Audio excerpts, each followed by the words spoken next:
Javier Milei, gracias por estar con nosotros. Gracias por invitarme, es un placer estar aquí. Bueno, 2,6% de inflación, o un poquito más, 2,6 fue, ¿no? 2,6. Sí. 2,6 en el mes de abril. Esto es una inflación que muchos países tienen en un año. En un año, sí.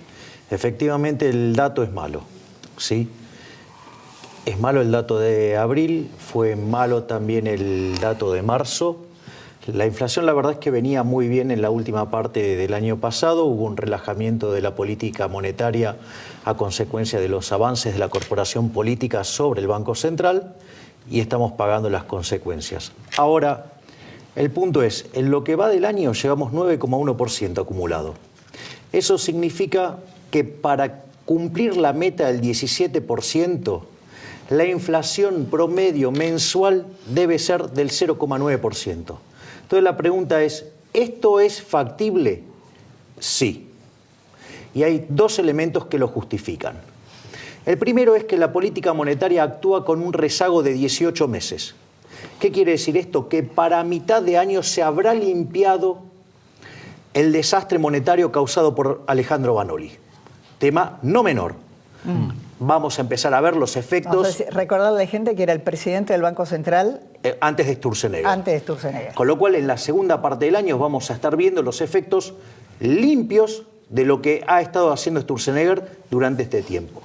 Y el segundo elemento que me parece muy importante y que fue lo que lo llevó al Banco Central a equivocarse en el mes de febrero, es que lo que hay que entender es que el nivel de precios se determina por la oferta y la demanda de dinero. Cuando la oferta le gana a la demanda de dinero, los precios suben porque cae el valor del dinero, y cuando la demanda sube, digamos, el dinero se fortalece.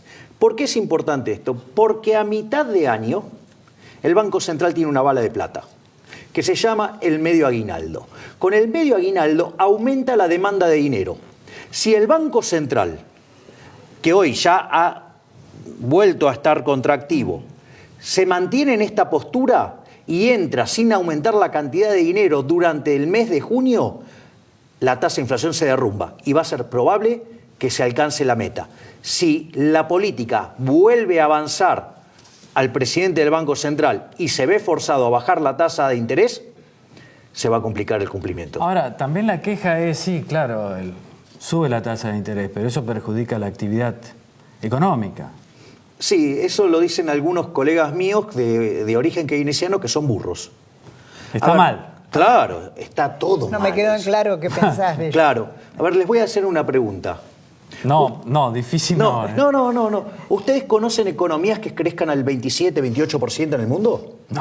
No existe. Es fácil eso. Bien, ¿qué quiere decir esto? Que todo el aumento de la demanda como consecuencia de si yo flexibilizo la política monetaria, se iría todo a precios y nada a actividad. Entonces, es muy importante lo que está haciendo el presidente del Banco Central. ¿Por qué? Porque esta retracción de la demanda, por decirlo de alguna manera, ¿sí?, lo único que hace es evitar que los precios suban. Y esto tiene dos consecuencias muy importantes que la misma burrada keynesiana tampoco entiende. El primer punto es Verá que hay muchos keynesianos, ¿eh? Desafortunadamente para este país, porque hace 70 años que nos vienen arruinando la vida, ¿sí? Entonces, vamos al primer punto. El primer punto es esto. La inflación es un impuesto altamente regresivo. Golpea a los más vulnerables, el decil más bajo de la distribución, entre 10 y 15 veces más que al decil más alto. Con lo cual, si hay alguien que es bien progresista en este gobierno, es Sturzenegger, que bajando la inflación contribuye a que estén mejor los más pobres. El ala política del gobierno no piensa lo mismo. Hay muchos economistas que están ahí que... Muy keynesianos. Muy keynesianos, obviamente, que están en contra y lo ven como el culpable de que la economía no crezca. No, bueno, eso, digamos, voy a dar otro punto más, también a favor de Sturzenegger y en contra de los keynesianos del ala política. ¿Qué serían quién? Frigerio. Bueno, digamos, Frigerio, Monzó. No. ¿Quién? El señor Marcos Peña, que es politólogo, y como Peña. politólogo le encanta el gasto público, ¿sí? Digamos. Sí, yo también no me gusta tanto. Bueno. Bien, entonces, pero quiero mencionar otro elemento más positivo. En realidad el sistema de precios es un sistema de transmisión de información. que hace que los agentes económicos se coordinen. Cuando uno genera inflación, la inflación es al sistema de precios lo que el ruido a la comunicación. Entonces, eso perturba el funcionamiento del sistema económico. Y entonces bajar la inflación es algo que contribuye positivamente a la actividad. Fíjense esto, Sturzenegger presentó un documento basado en la historia de 60 países que cuando la inflación entra en los rangos razonables del 2 al 5%, eso implica un empuje al crecimiento de 1.6% per cápita. ¿Qué significa esto? Que si uno lo mirara en un periodo de 100 años, se hace así estos temas, implicaría multiplicar el PBI per cápita por 5. Les cuento que entre el año 0 y el 2000, la humanidad multiplicó el PBI per cápita por 12,9. Así que miren qué importante que es bajar la inflación, qué importante es el trabajo de Sturzenegger, que por favor los políticos no lo molesten. Y si quieren opinar de política monetaria, que vayan y estudien, que no sean tan burros y que no sigan, digamos, las cosas de Keynes, porque Argentina, de ser un país desarrollado, se convirtió en uno de frontera gracias a esa peste que se llama keynesianismo. Con perdón del señor Keynes, ¿no? Bueno, Keynes, les cuento algunas cositas lindas del señor Keynes. Digamos, apoyó a Hitler, apoyó a Mussolini, apoyó la revolución bolchevique, a la cual además bancaba financieramente, ¿sí? Con lo cual, digamos, las libertades al señor Keynes no le interesaba mucho. Y su máximo libro, que yo lo llamo La basura general, ¿sí?, de 1936, era una oda dedicada a políticos corruptos, ¿sí?, porque básicamente le dice al político: usted en sus manos tiene el milagro de la multiplicación de los panes de la mano del gasto público. Malditos los productores de pizarrón que los hacen tan chicos. Ahora, vos dirías entonces que hasta octubre el trabajo de Sturzenegger, bajar la inflación y demás, y después de octubre, me imagino, tendrás algo que decir con esto que le preocupa a Macri, que es el déficit fiscal. El presidente dice que no es sustentable. Bien, esa es una reflexión muy positiva. A ver, Argentina va a un déficit fiscal consolidado de 12 puntos del PBI, 8 en Nación, 2 en provincia, 2 en el Banco Central. ¿Por qué es importante esto? Porque cuando uno revisa las grandes crisis de los últimos 40 años, el 75, el Rodrigazo estalló con 14 puntos del PBI. La tablita cambiaria en el 82 voló con 11. En el caso de la hiperinflación de Alfonsín, con 8, y la convertibilidad en el 2002 con 7. 12 puntos del PBI es iceberg, allá vamos. Es decir, si no se hace una corrección fiscal fenomenal, con el programa que presentó Duhovne, vamos directo a una piña, porque el día que nos cortan el financiamiento, esto vuela por los aires. Entonces me parece muy bien que tome conciencia. Y lo que también tiene que tener conciencia es que no solo tiene que mejorar el resultado fiscal, sino que además lo tiene que hacer bajando impuestos, porque con esta carga impositiva Argentina no tiene chances de crecer. ¿Cómo ves el rol de los empresarios? Bueno, yo creo que yo tengo una clasificación para los distintos tipos que se ponen el nombre de empresarios, pero no son empresarios. Sí. Están los empresucios, que son los que roban con el gobierno. De turno. Exacto. Están los empresaurios, que son los que piden prebendas, por ejemplo, cerrar la economía para no competir. Y después está el empresario, el que va y labura y se mata laburando y trata de ganar plata como sea. Ese último es un héroe. Ahora, los otros dos, la verdad que si quiebran, no me importa. O que se reconviertan o quiebren, pero no me importa. Es decir, esa es mi visión de los tipos de empresarios que hay. Ahora, la categoría 1 y 2 están fuertemente ligados a la presencia del Estado. Al Estado. Y claro, la corrupción, el origen es el Estado.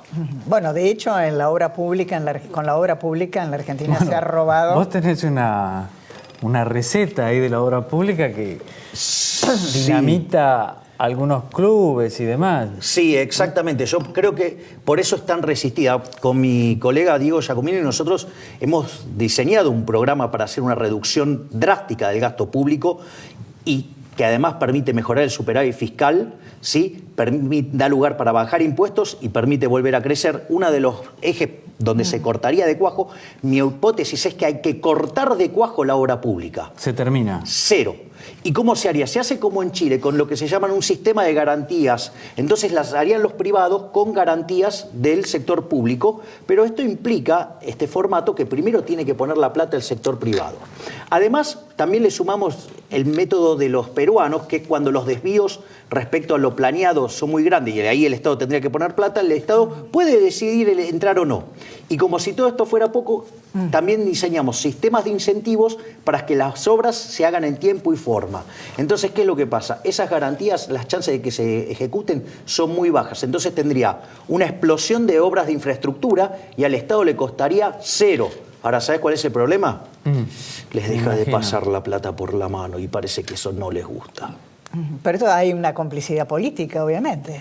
Obviamente, digamos, alguien se beneficia con que le pase la plata por la mano. Pero aún con este gobierno... Yo creo que el problema con este gobierno, yo no tengo la sensación de que sea un gobierno de ladrones. No es una banda de forajidos como era el kirchnerismo, ¿sí? Digo, eso me queda claro. Ahora, lo que creo es que están atados a unas ideas. Por ejemplo, ellos, en el fondo, este gobierno es, yo lo llamo el socialismo amarillo. Es decir, y tienen la fatal arrogancia que tienen todos los socialistas. ¿Sabes cuál es? Que ellos creen que lo pueden hacer bien. Creen que existe la forma de que el Estado funcione. Y eso, por definición, es un error. Y les voy a dar un ejemplo que se nota claro. Supongamos que yo tengo un agente público que me saca la plata de mi bolsillo y la gasta, no en cualquier cosa, la gasta en exactamente lo que yo quiero. No en cualquier cosa, en lo que yo quiero. Ahora la pregunta ¿es gratis esa gente?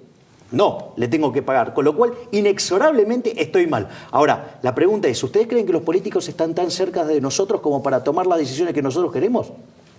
Ni de casualidad, están más arriba que el monte Everest. Entonces, la verdad, toman decisiones siempre equivocadas que siempre nos perjudican. ¿Los políticos argentinos saben de economía? No, pero digamos, la gran mayoría de los economistas argentinos tampoco saben de economía, porque la gran mayoría son keynesianos, y los keynesianos son brutos, son ignorantes. O sea, vendrían a ser como hechiceros.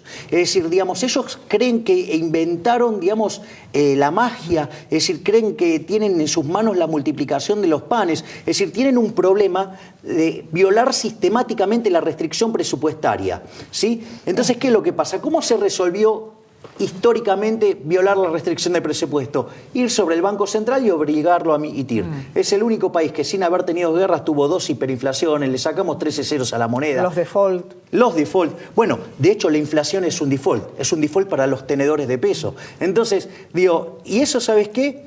Surge de 2 escuelas, ¿sí? Que en Argentina son idolatradas. Una tiene que ver con el keynesianismo, que es esto del derroche, o sea, que la virtud es el derroche. Y por otro lado, los estructuralistas, con Julio Olivera a la cabeza, que era un economista argentino que tenía una hipótesis que vos siempre tenías que validar monetariamente, siempre emitir. Y bueno, así estamos. Javier, gracias por haber estado con nosotros. Gracias a ustedes por invitarme.